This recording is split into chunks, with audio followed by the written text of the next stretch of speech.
The great chamber of the Galactic Tribunal was silent. Thousands of alien delegates from hundreds of worlds sat in their designated seats, their many eyes fixed upon the platform at the center of the room. The air itself seemed heavy with judgment, and the lights above cast long shadows across the polished floor. Ambassador L of the High Council stood at the highest podium. He was tall and thin, with gray skin that looked like wet stone. Four eyes blinked slowly on his elongated face, and when he spoke, his voice echoed through the chamber like thunder rolling across an empty valley. "The Galactic Tribunal has reached its verdict," L announced. "The crime is expansion into restricted space. The guilty party is the human colony ship known as the Wanderer." Captain Jack stood on the defendant's platform below. His hands were locked in glowing energy cuffs that hummed softly against his wrists. He was 43 years old, with short brown hair turning gray at the temples and eyes that had seen more than most men his age. Beside him stood his first officer, Kate, a woman with red hair pulled back in a practical braid and a face that showed no fear. On his other side was Sam, the chief engineer, a stocky man with calloused hands and a mind that could fix anything. Behind them stood 209 more humans, men, women, and children, families who had left Earth seeking a new home among the stars, scientists and farmers, teachers and builders. All of them now stood accused of a crime they barely understood. L continued reading from the judgment. The humans entered the system without authorization. They attempted to establish a settlement on Seven, a world designated as protected territory under jurisdiction. This violation of galactic law cannot go unpunished. Jack listened calmly.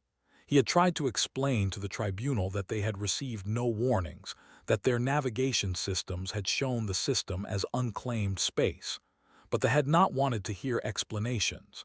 They had wanted someone to punish, and humanity was still new to the galactic community. They had no powerful allies, no ancient treaties to protect them. "The sentence," L said, his four eyes gleaming with something that looked very much like satisfaction, "is as follows. The colony ship Wanderer and its entire crew shall be transported to 9. They will be deposited on the surface with basic supplies. They will not be permitted to leave." A murmur passed through the chamber. 9. Even among the hardened species of the galaxy, that name carried weight.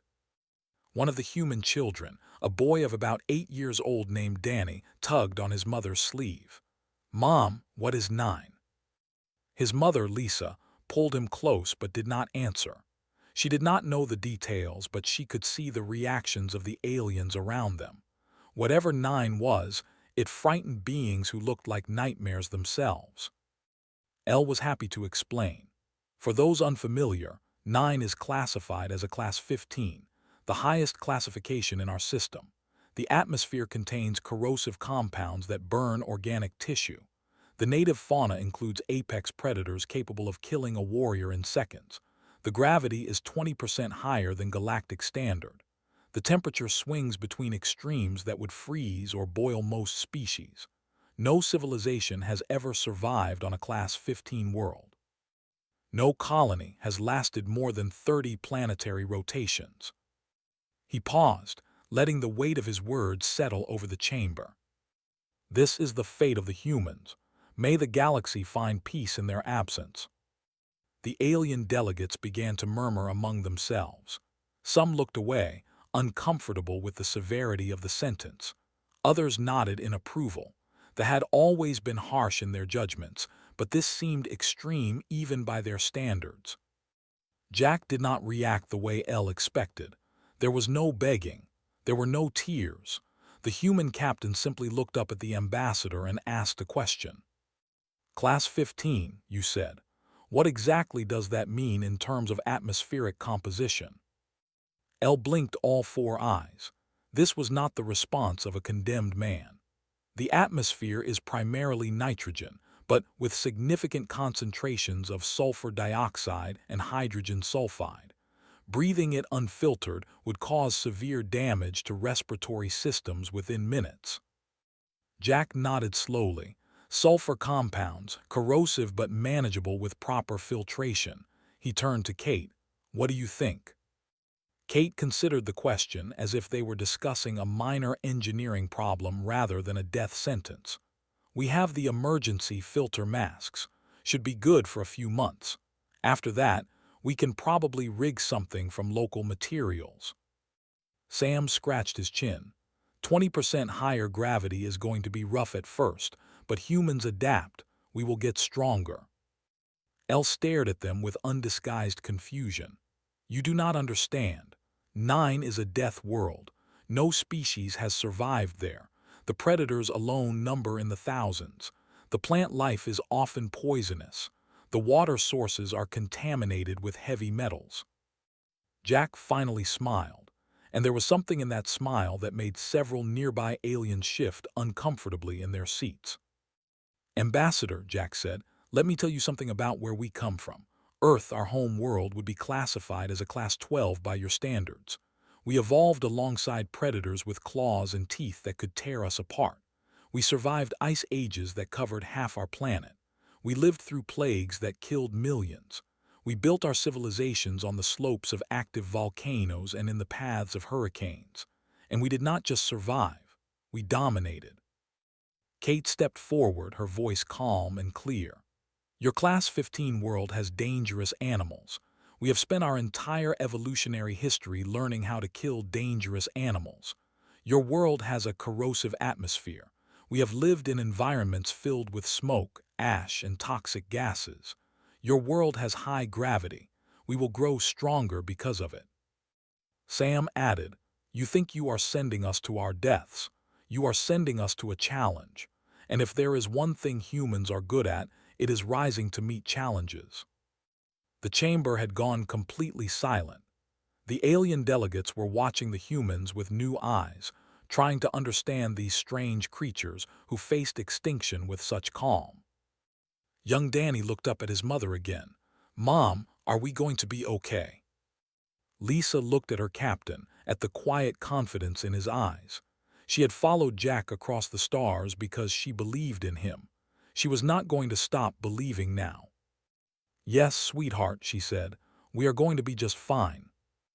Elle gestured to the guards. Remove them. Transport them to 9 immediately. Let them deliver the justice this tribunal has decreed. As the humans were led away, Jack was already talking quietly with his officers. They were discussing supply inventories, survival priorities, and construction materials. They were planning. They were preparing. They expected them to die. They expected screaming and suffering and eventual silence. They had no idea what they had just unleashed. They did not land gracefully on 9. It descended fast, touched the rust-colored ground for barely 3 seconds, and then shot back into the sky as if the planet itself was contagious. The alien pilots had refused to open any windows during the entire journey. They had spoken to their human prisoners only through intercoms, and even then their voices had trembled with fear. Now the 212 humans stood on the surface of a world that was supposed to kill them. The sky above was a deep purple, streaked with clouds that looked almost green in certain light. The air smelled of rotten eggs and burning metal.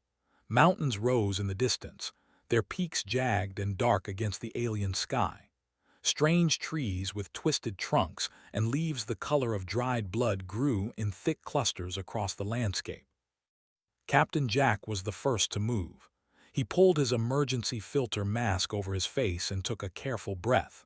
The air tasted strange even through the filtration system, but it was breathable. His lungs did not burn. His eyes did not water. Atmosphere is manageable, he announced to his people. Keep your masks on at all times until we can do proper testing. Laura, what are your readings?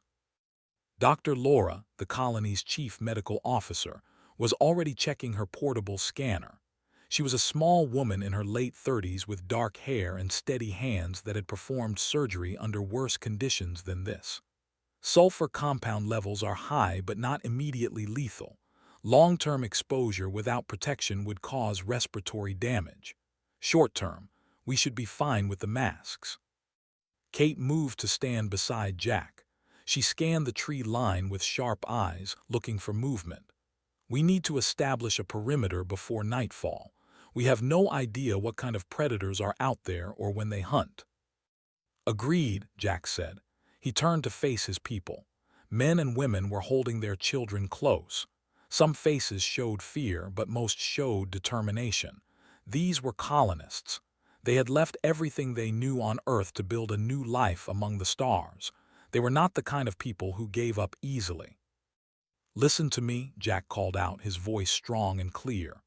"They think they have sentenced us to death. They think this planet will destroy us. They are wrong. We are going to survive here. We are going to build here.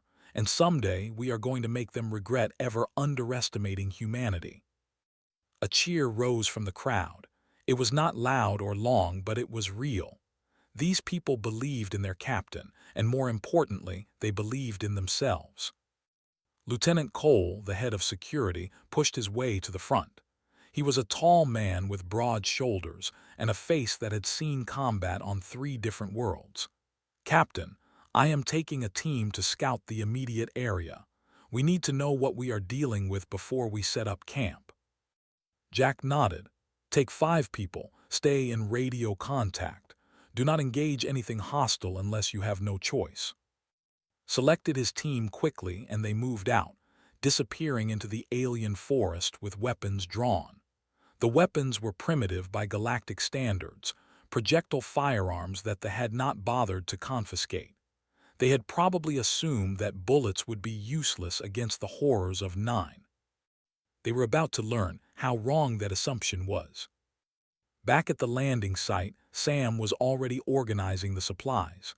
They had given them basic survival equipment: tents, water purification tablets, emergency rations, and simple tools. It was meant to prolong their suffering, to give them just enough hope before the planet crushed them. Sam saw it differently.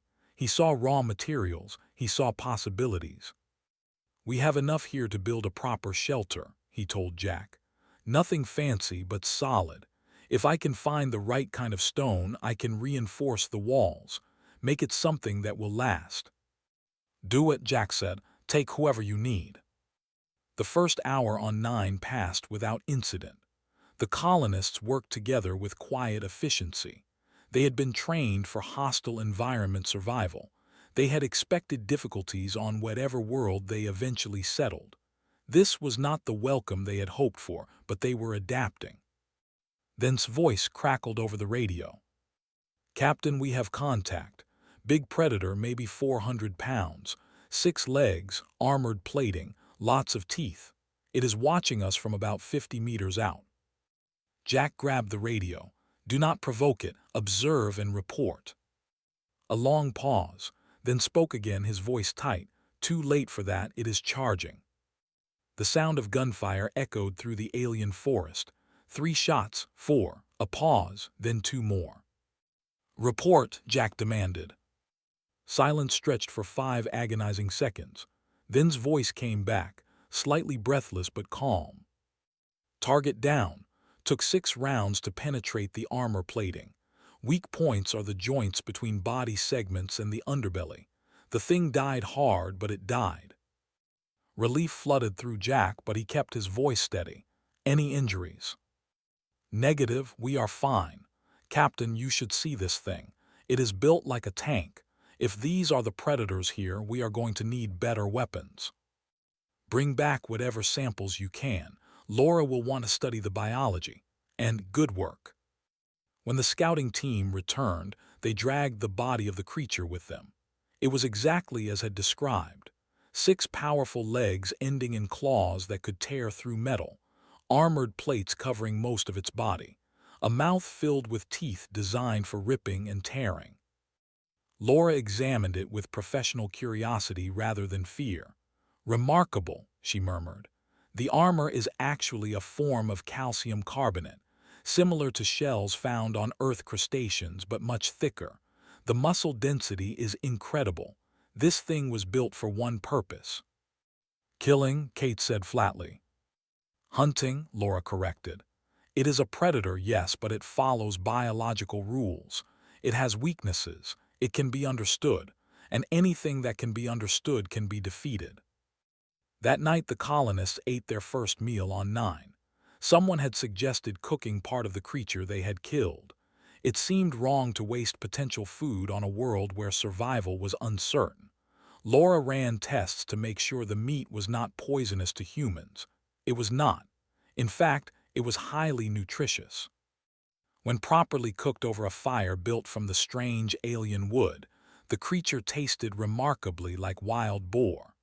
The children ate eagerly, their fear forgotten in the simple pleasure of a warm meal.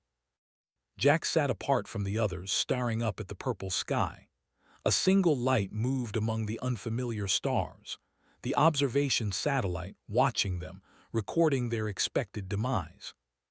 Kate sat down beside him. They are waiting for us to die. Let them wait, Jack said. We are going to give them something very different to watch. Above them, the satellite recorded the small cooking fire, the makeshift shelters, and the humans moving with purpose rather than despair. The analysts who reviewed the footage were confused. This was not how condemned people were supposed to behave. They had no idea that this was only the beginning. 6 months had passed since the humans arrived on 9.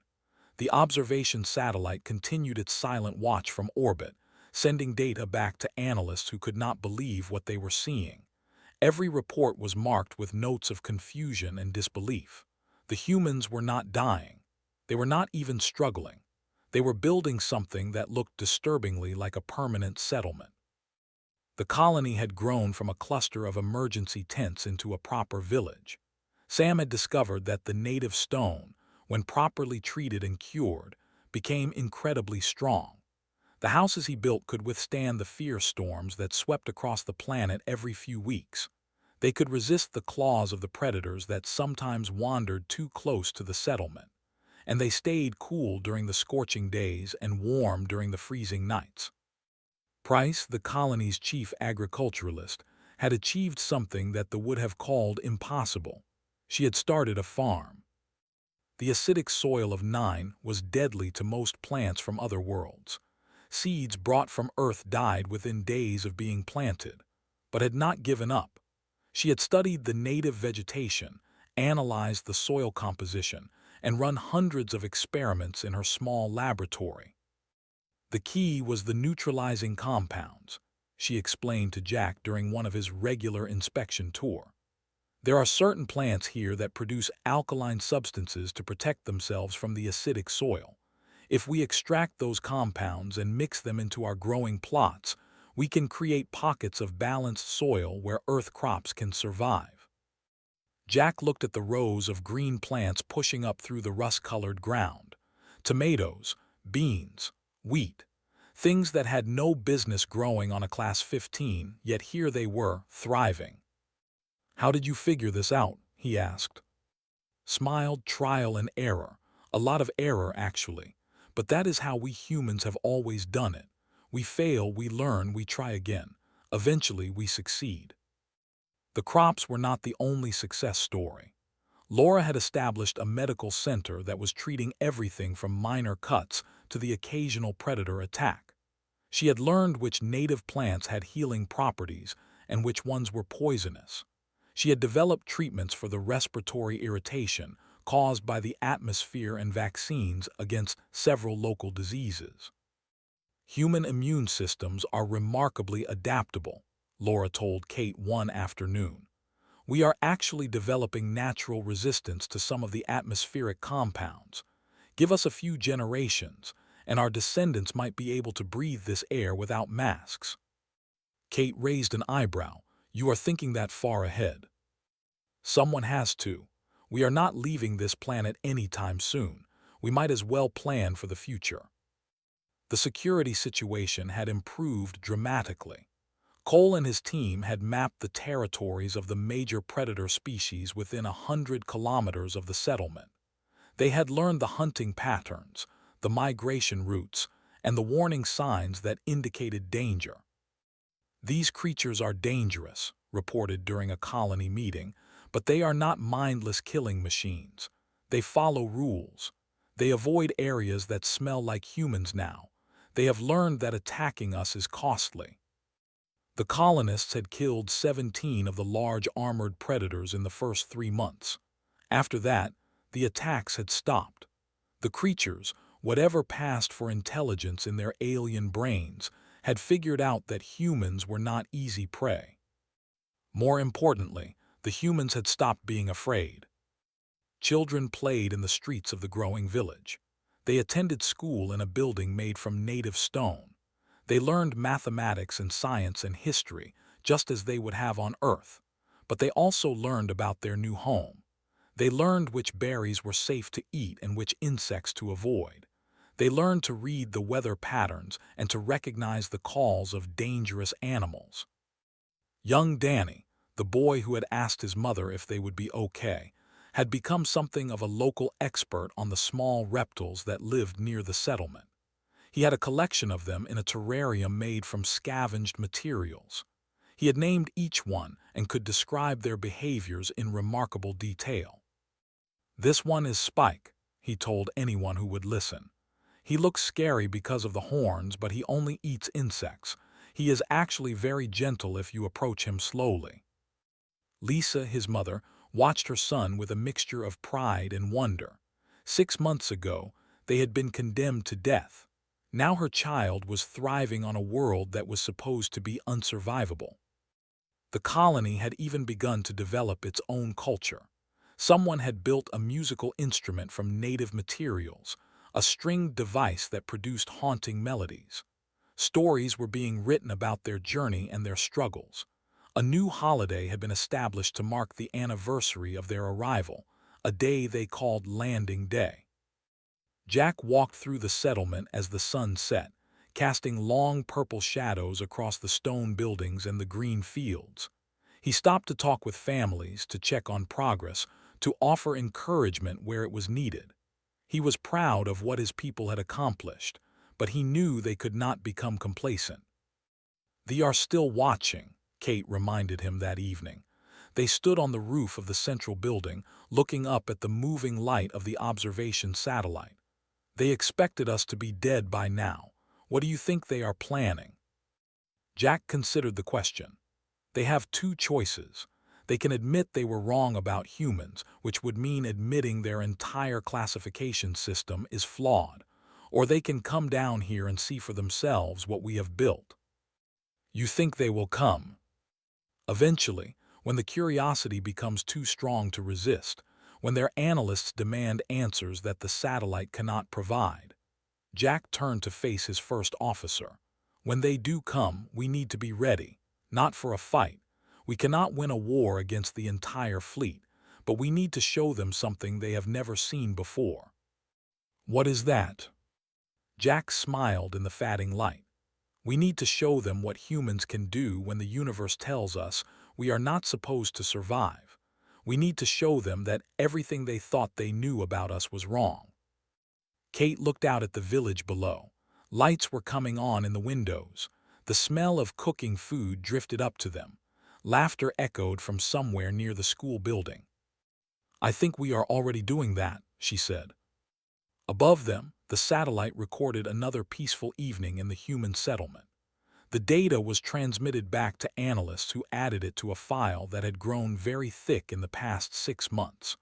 A file labeled with a single word that had never been used in connection with a Class 15 before. Survival. 1 year after the humans had been abandoned on 9, a diplomatic vessel entered orbit. It was a sleek ship, designed for speed and comfort rather than combat. The beings inside had come not to fight but to understand. They had come because the data from the observation satellite had become impossible to ignore. Ambassador L stood at the viewport of his private quarters, all 4 eyes fixed on the planet below. He had sentenced the humans to death in this place. He had expected the matter to be concluded within weeks.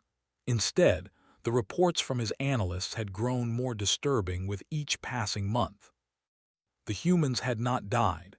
They had built a settlement. They had established farms. They had killed predators that should have torn them apart. They had done things that no species in the recorded history of the galaxy had ever accomplished on a Class 15. "Prepare a landing craft," El ordered his assistant. "I will see this for myself." "Ambassador, the surface is extremely dangerous. Perhaps a remote observation would be safer." El turned his 4 eyes toward the younger. "The humans have survived there for an entire planetary cycle. If they can walk on that world, so can I prepare the craft." The landing was tense. The pilots kept their environmental suits sealed and their weapons ready. They descended through the purple clouds and emerged above a landscape that should have been empty of intelligent life. Instead, they saw a village. Stone buildings stood in neat rows. Fields of green crops grew where only toxic vegetation should have existed. A water tower rose above the settlement, connected to a system of pipes and filters that had clearly been engineered with considerable skill. Paths had been carved between the structures, and people walked along them without fear. The landing craft touched down at the edge of the settlement, in a clearing that had obviously been prepared for exactly this purpose. The humans had been expecting visitors. El was the first to exit the craft. He stepped onto the rust-colored soil, his environmental suit protecting him from the corrosive atmosphere. His guards flanked him, their weapons visible but not raised. They were here to observe, not to threaten. A young human approached them. He was perhaps 10 years old by human standards, with brown hair and curious eyes. He wore a simple filter mask over his nose and mouth, but his arms and legs were bare, exposed to the air that should have burned his skin. "Welcome to New Haven," the boy said cheerfully. "My name is Alex. Are you the aliens who sent us here?" El did not know how to respond. He had expected hostility. He had expected fear or anger. Instead, this child greeted him as casually as if he were a visiting neighbor. "I am Ambassador El of the High Council," he finally said. "I have come to see your settlement." Alex nodded. "Uncle Jack said you would come eventually. He is waiting for you at the meeting hall. I can show you the way." The boy paused and looked down at the ground near El's feet. "Oh, watch your step there. The ground snakes are active this time of day. They only bite if you step on them." El looked down and saw a serpentine creature slithering past, its scales a mottled pattern of brown and red. The boy casually nudged it aside with his foot, and it moved away without protest. "You touch these creatures?" El asked, horrified. "Only to move them. They are not dangerous unless you scare them. We have learned how to live with most of the animals here. Come on, I will take you to Uncle Jack." The walk through New Haven was an education. El saw humans of all ages going about their daily lives. They tended crops. They repaired buildings. They carried tools and supplies. Children ran between the structures, laughing and playing games. None of them wore the full environmental suits that they considered essential for survival on this world. "How are you breathing this atmosphere?" El demanded. "The sulfur compounds alone should have destroyed your respiratory systems." Alex pointed to his filter mask. "These help a lot. Dr. Laura also developed a treatment that protects our lungs, and honestly, we are getting used to it. Some of the adults can go outside without masks for short periods now. Our bodies are adapting." They passed a field where humans were harvesting vegetables. The plants were clearly of alien origin, yet they grew in soil that should have killed anything not native to this world. "Impossible," one of El's guards muttered. The soil analysis showed lethal acidity levels. A human woman looked up from her work. Her name was, though El did not know this. "We neutralize the soil before planting," she explained, having overheard the comment. "The native plants produce alkaline compounds. We extract them and treat the growing areas. It took a while to figure out, but once we understood the chemistry, it was not that difficult." Not that difficult. The words echoed in El's mind. This world had killed survey teams in days. These humans spoke of tamming it as if it were a minor inconvenience. They reached the meeting hall, a large stone structure at the center of the village.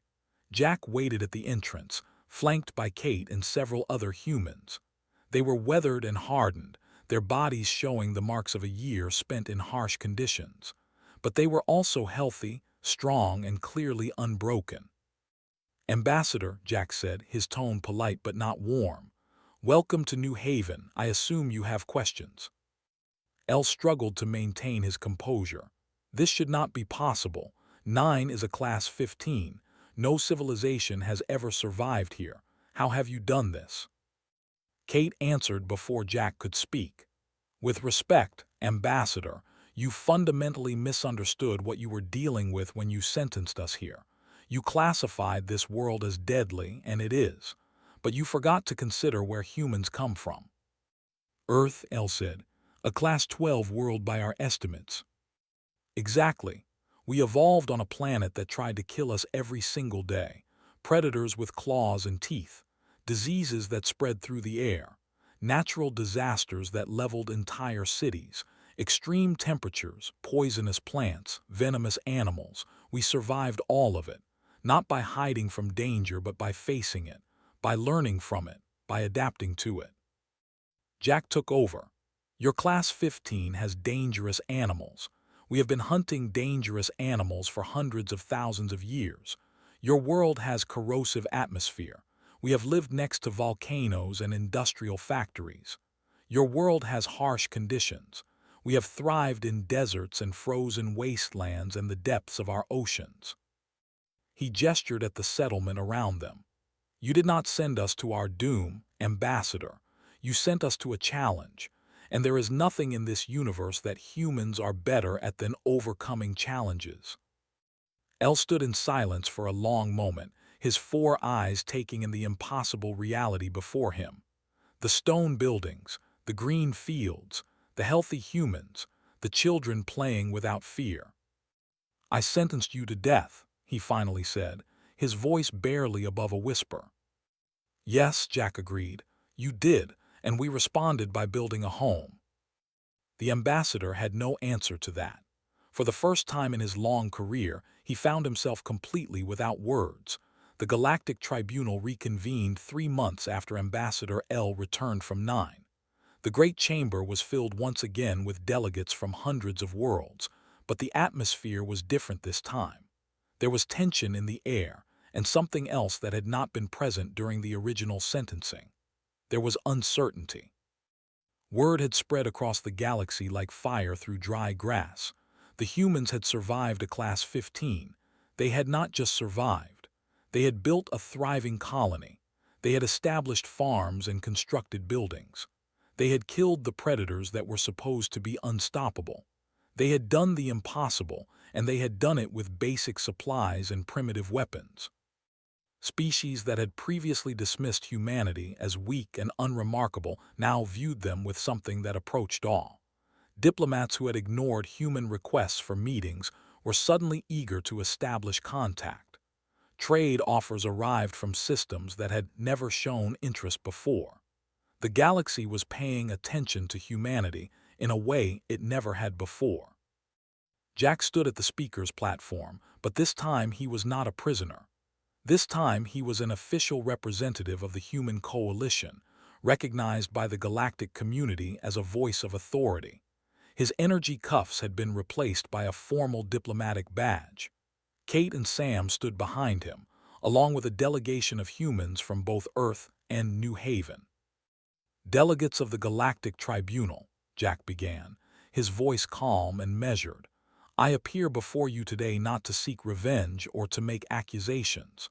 I appear to present a simple truth that your leadership failed to understand 1 year ago." The chamber was silent. Every eye, whether 2 or 4 or a dozen, was fixed on the human speaker. "You tried to destroy us by sending us to the harshest world in your records. You believed that 9 would accomplish what your laws did not permit you to do directly. You expected us to suffer and die in obscurity, a quiet end to a species you considered beneath your notice." Jack paused, letting the weight of his words settle over the assembly. "Instead, you proved something that we have always known about ourselves but that the galaxy had never witnessed. Humanity does not simply survive adversity. We transform it. We adapt. We overcome. And we build something new from the ashes of your expectations." He turned to face Ambassador L, who sat in the same elevated position from which he had pronounced the death sentence. Thus 4 eyes would not meet Jack's gaze. "You saw our colony, Ambassador. You walked through our streets. You saw our children playing without fear on a world that was supposed to be unsurvivable. What did you learn from that experience?" L was silent for a long moment. When he finally spoke, his voice was quieter than it had been during the original trial. "I learned that we made a profound error in judgment. The classification system is based on assumptions that do not apply to humans. We measured your physical strength, your technological level, your apparent vulnerabilities. We did not measure your determination. We did not account for your adaptability. We did not understand what you truly are." Kate stepped forward with a formal document. "New Haven officially requests recognition as a sovereign human colony under galactic law. We have met every requirement for permanent settlement. We have established sustainable agriculture, constructed permanent structures, and maintained a stable population for over 1 standard year. The requirements have been fulfilled." The document was passed to the tribunal's administrative office. There would be debates and votes and bureaucratic procedures, but everyone in the chamber already knew the outcome. The humans had earned their place on 9, and no interpretation of galactic law could deny them now. But Kate was not finished. "We also extend an invitation to any species seeking assistance with hostile environment settlement.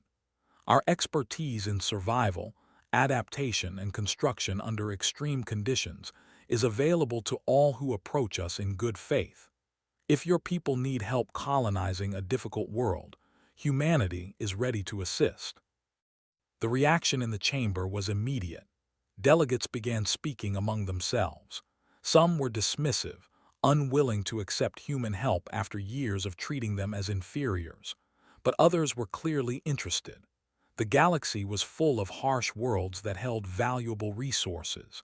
If humans could help unlock those worlds, the economic and strategic benefits would be enormous. Over the following weeks, the requests began arriving. The collective wanted help establishing a mining operation on a volcanic moon with an atmosphere of sulfuric acid. The Union sought human consultants for a settlement on a high-gravity world with extreme temperature variations. The hegemony, despite their traditional isolationism, quietly requested information about human survival techniques. New Haven became more than a colony.